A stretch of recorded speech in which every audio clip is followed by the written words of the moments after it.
Assalamualaikum warahmatullahi wabarakatuh. Good morning everyone. My name is Nizam Alvaro. I would like to present a review of two journals about literal listening.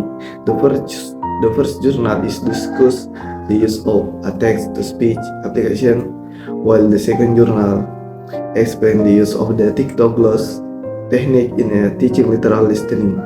After reviewing both journal, I will also explain the difference between them. Let's begin with the first journal. The title of this first journal, Improving Student Literal Listening Skills Through Text-to-Speech atau TTS Application. This journal was written by Wulan Wangi and Nur Hasibin. It was published in the English Teaching Journal di tahun 2020. The reviewer of this journal itu saya sendiri, Nizam Alvaro.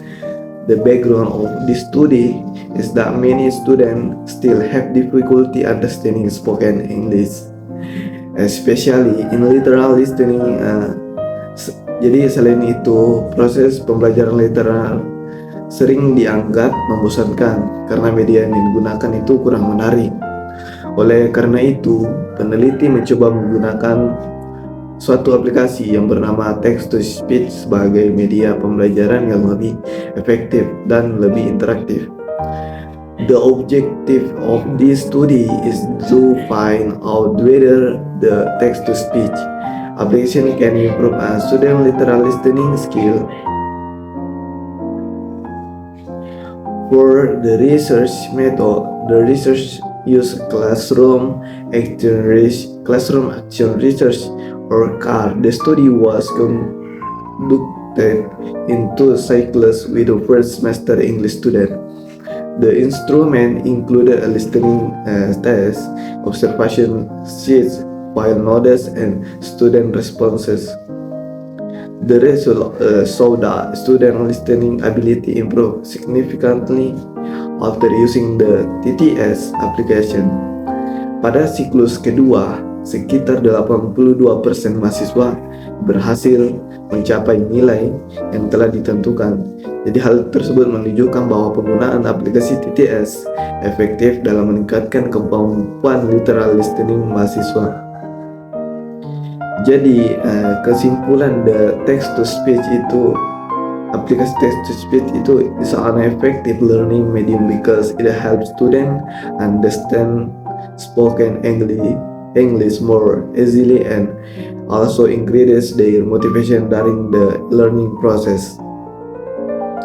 Suggestion: the research suggests that English teacher use the text-to-speech application as a learning medium because it can improve student literal listening skill. Future research are also encouraged to apply this technology in different educational settings. Now let's move to the second journal. The title of the second journal is Dictogloss Technique to teach a student literal listening in AVL context. It was written by Lucky Rahayu Nurjamin and published in the English Education and Applied Linguistic Journal EEAL Journal di tahun 2021. The reviewer of this journal saya sendiri is also Nizam Alvaro.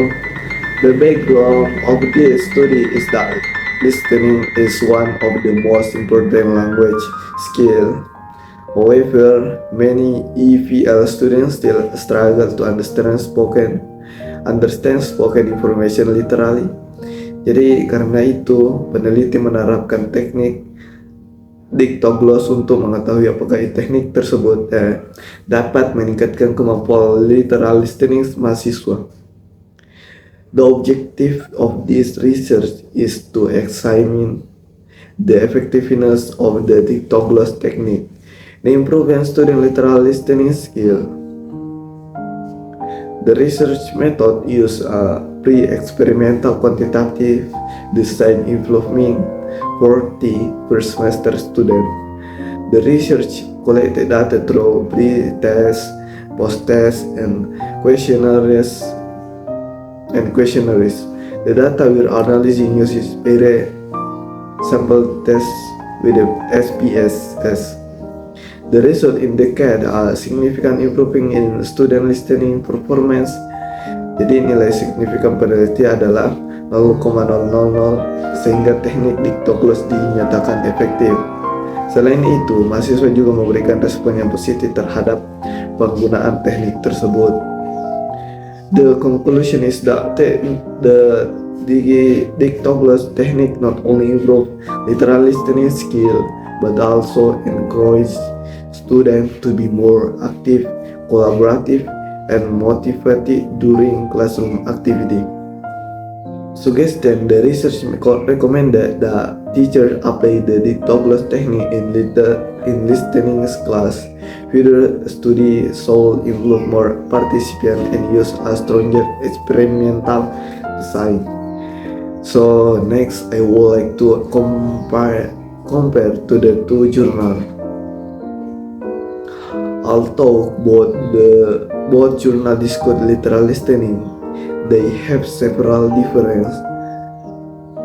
First, from the focus of the study, first journal focuses on using technology, namely the text-to-speech application, while the second journal focused on technique, namely Dictogloss.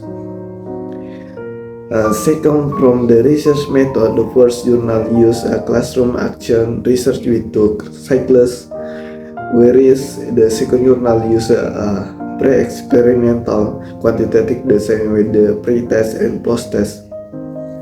Tier for the learning process.